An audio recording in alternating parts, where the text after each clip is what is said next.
Hey, what's up guys? This is Anthony from AnthonysCustoms, and for this review we are looking at the Figma League of Legends YASUO figure. Now this is one that I was very interested in because a blue and silver samurai ninja guy is right up my alley. It's my favorite color scheme and it's a really nice aesthetic. He's got a giant sword. What could go wrong? So I didn't want to buy one because I don't play League of Legends really, but my buddy did and he said I could review his. So here it is. I'm hoping I like it a whole bunch, but I have to tell you, I've seen a few issues on this guy just in getting him ready for the review that don't really make me happy. So we'll see if it's any good as we go. So let's go ahead and get him off the stand and take a closer look. This guy stands just about 15 centimeters to the top of his head. If you want to count his hair, it's closer to 18, but let's not do that because it's gigantic and doesn't really count, which makes him just under 6 inches tall or closer to like 7.5 if you count the hair. So as I mentioned, very cool aesthetic on this guy, very cool character concept. Not so sure about the execution, and you can probably see right off the bat some of the issues that I'm gonna have with this guy. But the first thing I have to comment on is the paint. I'm very pleased with the paint everywhere except for the face. I really don't like the way they ended up doing his 5 o'clock shadow. It's just a little bit too much. It's a little heavy. It's not terrible, it's okay, but it's a little bit heavy. I do like the shading in the face, it looks very nice. And the eyes are okay. They are definitely looking off to the side a little bit, but it's definitely something I could live with, so that's okay. Now the silver on this guy is done really, really nicely. It's very metallic and it's very cleanly painted and it looks great. The rest of him does have a little bit of shading here and there, but mostly those are the focal points that you are going to notice. Okay, so before we talk about this guy anymore, let's talk about accessories.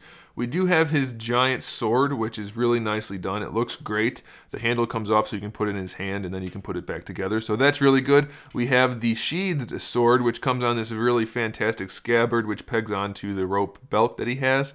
And so you can actually take the sword out of the scabbard. It's not a full sword, it's just the hilt, but it comes out so it can look like he's drawn his sword. And then you can also remove the handle from that hilt so that you can put it on him, or put his hand on it while it's still on his belt. So that's some really nice thinking on their part, so that's a good feature. We have his little flute/recorder thingy. I'm not sure what that is, but it's made well enough and he can hold it, so that's pretty cool. And then we have his whirlwind type thing, which is sculpted nicely, and it has some nice translucent blue plastic, and that just is going to sit on your shelf, so that looks okay.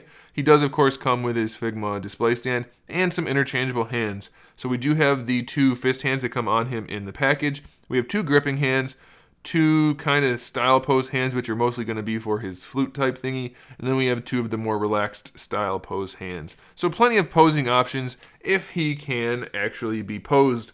You can see he's got some serious baggy clothes on here. Let's see how that's gonna work. First of all, the hair. Is the hair gonna weigh him down?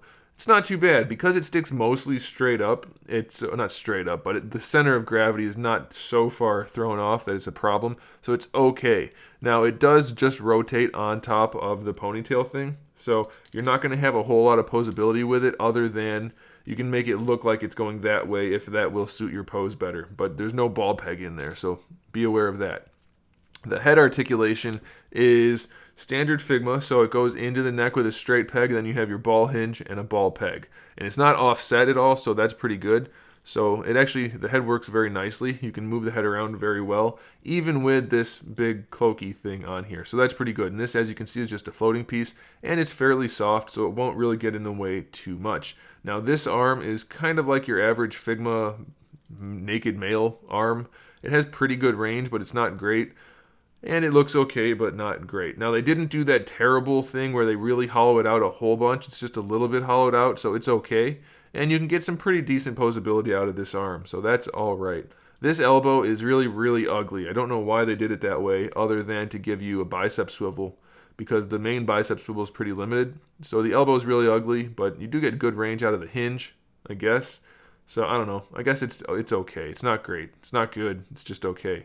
Ball hinges for the wrist, which gives them pretty good range, so that's nice. This shoulder, same bare bones articulation, except this doesn't really move out of the way at all. So you can't really pose this arm very much at all. It's very, very limited. You can pretty much just rotate it and bend the elbow. And even then, it's a lot more limited. It looks a lot better than the other side, but it is quite limited.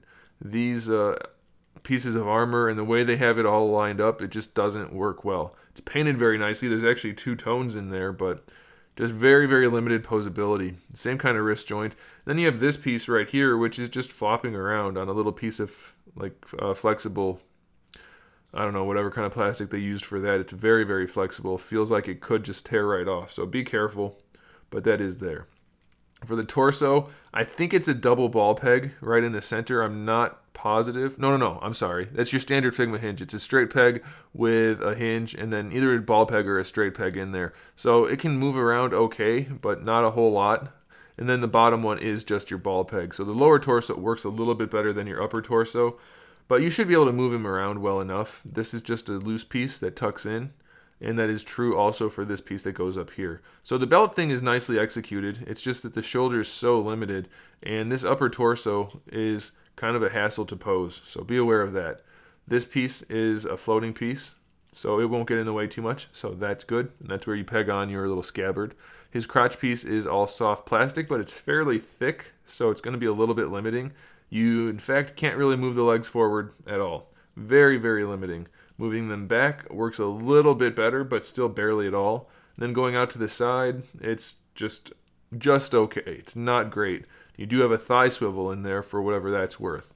Now the knees do have a bend in them, but since it's a single joint, it's really, really ugly. It's like they didn't even bother trying to make it look good. I know his pants are exceedingly baggy, but they're even baggier than Usopp's. And I just commented on the Usopp one saying his are the baggiest pants ever. Usopp's is executed way better.